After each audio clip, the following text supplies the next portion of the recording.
Assalamualaikum warahmatullahi wabarakatuh. Perkenalkan, nama saya Emma Aryani dari kelompok 6. Saya akan menjelaskan materi yang ada di bab 6, yaitu laporan laba rugi. Pertama, kita harus tahu apa pengertian dari laba rugi. Nah, laba rugi adalah laporan finansial perusahaan yang dibuat oleh bidang keuangan tertentu. Isi dari laporan ini ialah data-data pendapatan sekaligus beban yang ditanggung oleh perusahaan. Nah, biasanya laporan ini dibuat untuk menjelaskan kondisi keuangan perusahaan pada periode tertentu.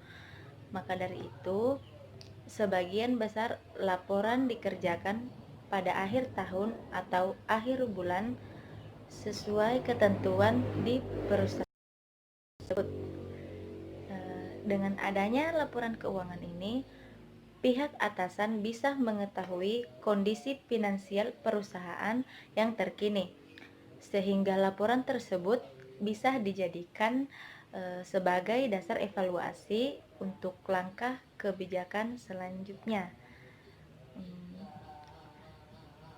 Laporan laba rugi ada dua jenis. Yang pertama, laporan laba rugi single step, dan yang kedua, laporan laba rugi multi step.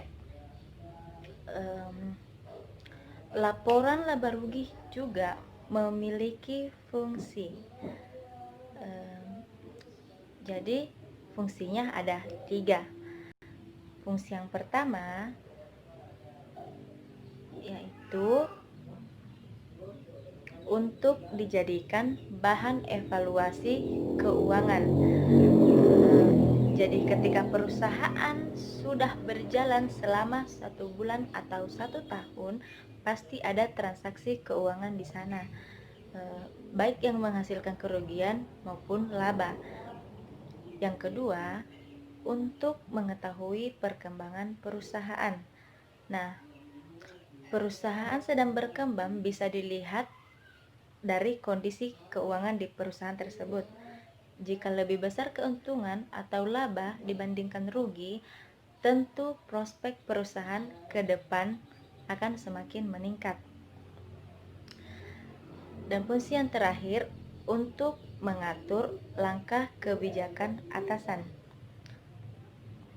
Fungsi yang ketiga ini untuk mengatur langkah kebijakan atasan terkait dengan pembiayaan.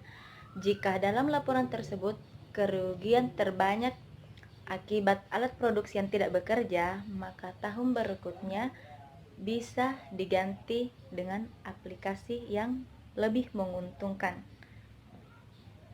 Jadi itulah tadi penjelasan atau pemaparan saya mengenai materi laporan laba rugi. Kurang lebihnya mohon dimaafkan. Sekian dan terima kasih. Assalamualaikum warahmatullahi wabarakatuh.